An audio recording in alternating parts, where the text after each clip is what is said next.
only in the football clubs themselves, but also that the parents, and that it's not the same product as they know. It's not the same product that maybe the older son or the older daughter went through. So it must be wrong, because they lack that knowledge to understand why it's different. Yes. And the reasoning behind it, because they just see it's different, it's wrong, it's not how I perceive a football experience should be. And so they can't see the bigger picture of what we're trying to do. Yeah. And then it's almost a lot from a lack of respect, because then they start questioning why we're doing this. They don't come to us and go, well, you're the people who are in charge of developing the sport. You're putting in programs that will develop and foster the sport. They just see us as almost, oh, you're changing their experience. The experience, is this the right experience? So it comes back to deal with the other groups one. They don't respect or trust either. Okay. I mentioned it earlier. I mean, great leaders. That's such a common thing. And if we may,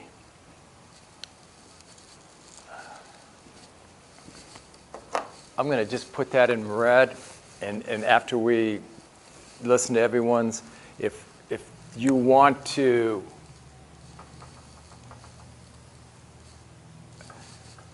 if we want to talk about this, I have some really interesting things that over the last probably 5 years that have really helped me. I wish I had had this knowledge earlier in my career when I was coaching, or even when I was leading. So that's something, if people want, then what I'll do is, number one, I can always make sure that Mark has the slides, and you have those. There's about 8 slides. But I'd like to even be able to take those slides and just talk through them a little bit. It's not the slides, it's really probably the interaction that we would have. So that's something really good there. Okay, what about the next piece of it? The third one. That's sort of Oh yeah, same thing. Can't see the big picture. Yeah, exactly. Okay, next group. There's probably in our one, there's a couple of points there that actually are very much what Alex has just talked about. People not wanting to embrace change. Yes. And the lack of respect, but that was a little bit different. That was more, but Mariah might be telling you, just at times she felt, in her role, first thing a lot of people will say is, well, what have you done? What's your achievements? What have you done in the sport? Thinking that, you've had to have been a really good player or a great player to actually be able to now look at how you can lead and coach. I see. Train people. Okay. That lack of respect, I know, I'm going to throw this out, and I'll try to say it politically correct, although sometimes I'm not really good at that. You brought up something very interesting. I was just curious because of, you can probably say it better than I can. What have you found, let's say in the basketball world, as far as for women coaches? Or wait a minute. I mean, wasn't it more like? It's more about my role in trying to help other associations. Okay. Did I understand you correctly that it might be more difficult as a female? It's kind of a man's world. Okay. How about tennis? Would there be any truth in that in your eyes? Yeah, but. Okay. Anybody else have? Is it just very sports specific, or? I think we have, as an organisation, we also have a women's development officer.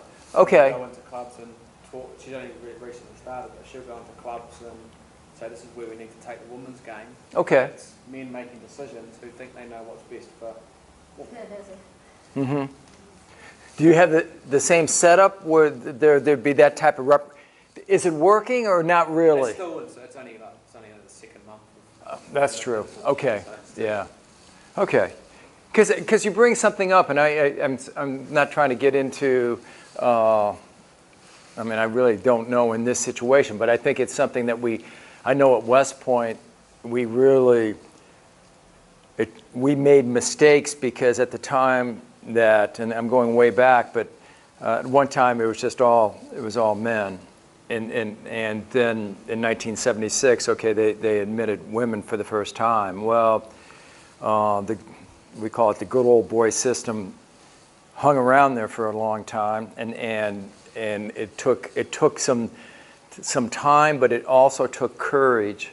It took courage from both men and women leaders to really look at it in a very objective way to say, wait a minute, what is best in this big picture? So, I think just it's not necessarily in the sport, it's more, I mean, because there are a lot of female women Right. in Waikato that are, their names are in lights in terms of basketball, but they've got accolades behind them that prove their Right. point, I guess. Yes. Their achievements in terms of the sport. Yeah. So if you don't have that achievement, and you're trying to deliver a coaching session, it's sort of like, well, what do you know? yeah. That's the feeling. That's Okay. Yeah. So I think it's that mentality of to be an effective coach or leader, you've had to have been a top player. I think it's sort of that Yeah. mentality. Yeah. Which does, I think, is there in other sports as well? Oh, sure. Very much so. And I know even, if you're looking to lead a sport, but maybe you haven't had a great participation in that sport, you do get the resistance of, well, what do you know about our sport? Right. You've not been a person who's played Yeah. a lot and performed well on the top stage and stuff. It's I spend time talking a lot about credibility and gaining credibility in difficult situations, because let's say the military profession, okay, fine. Sometimes it's almost as if, well, if you haven't been personally in a combat experience, then how could you possibly teach this particular class or something like that? I mean, it's everywhere. And I think that it's important for us to, as people and as leaders, yes, recognize our strengths, recognize really what we're great at, recognize where areas that we have not had the let's say, playing at the highest level, but at the same time, don't let that intimidate you to the point that you feel that you're second to someone that just did, that maybe played at that level. But we're not talking, I mean, here's the reality of it is, we're not, your current jobs are right now, you're playing at the highest level in your particular circle as far as what your job is.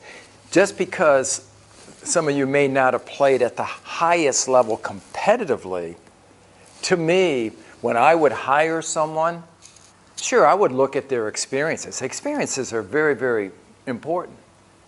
And yes, playing at that very high level could be a tremendous advantage if they have all these other qualities. That's the thing. It's the other qualities that I'm looking for when I was hiring someone. And I have seen very talented athletes that were not talented in this area, this area, this area, and this area. And what I needed in this particular position was not just a talented athlete who no longer can play at that level anyways. I needed this person right here. I guess what I'm saying is, recognize your strengths. Recognize your strengths and continue to build on them, and don't take a back seat to anyone. Respect what they've done in their lives, but don't let that intimidate you. And people in this world will try to intimidate you. And as I work with people, boy, I want them to stand tall. Be proud of who you are. And all the different things, your life experiences that you've had have made you very special. Don't lose sight of that.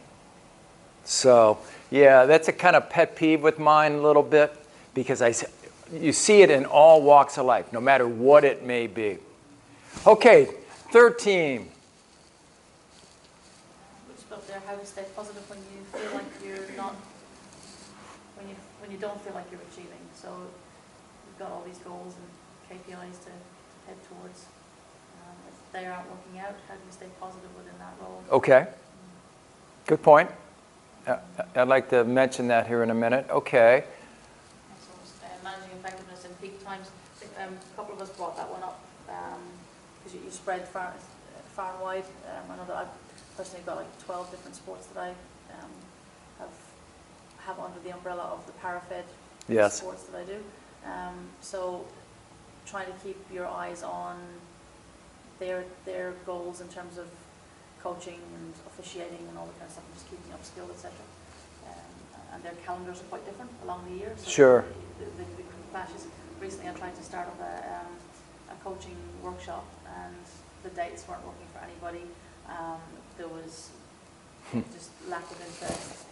There was nothing. So because it's not just one particular sport right. that I was dealing with. So. In that situation, how did you? Well, it just didn't happen. It just didn't happen. Yeah, you tried, and it just didn't happen. There are times, though, we have to remember now, go back to our definition of greatness, or in our attempt to be great is we're trying to be the best that we possibly can with what you have to work with, too. And I think that if I were working with you, I would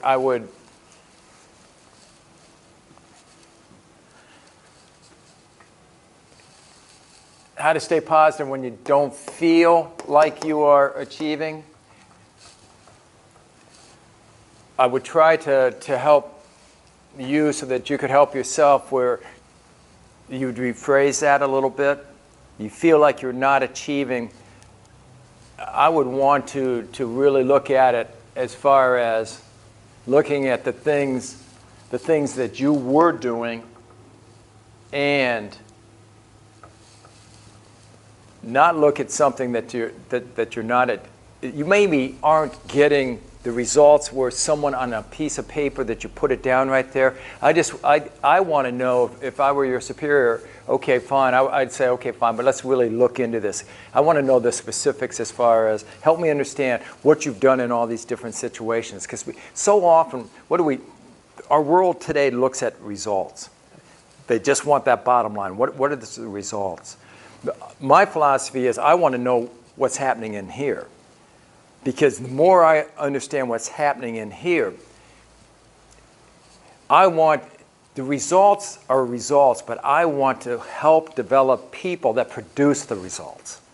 The key is people.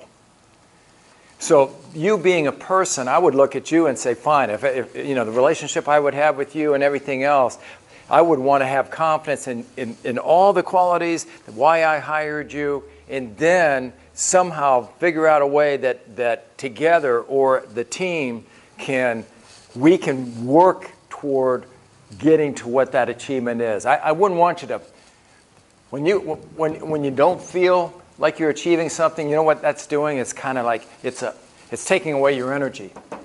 And I fight to protect my people's energy. My team's energy was absolutely critical. We were overseeing quite a few people, 3,500. I had a leader team of 9. And every week we met, and one of the things in the meeting was, from 1 to 10, the energy level of our team, the energy level of the teams that each of my 9 team leaders were overseeing. That was absolutely critical. It was the energy level. It's us.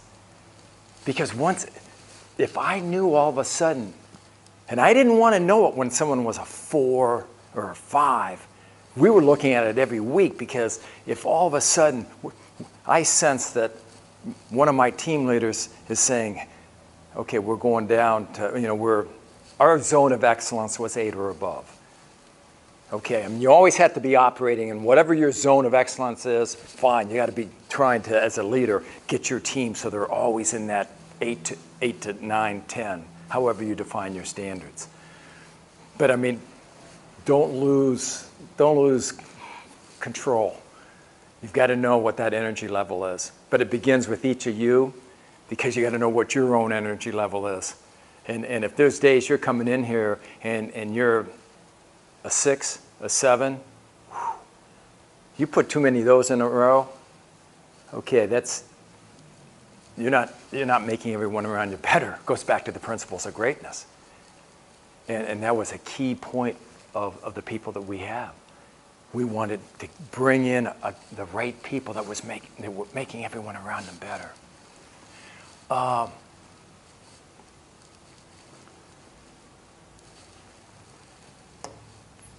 Okay, how about this one right here?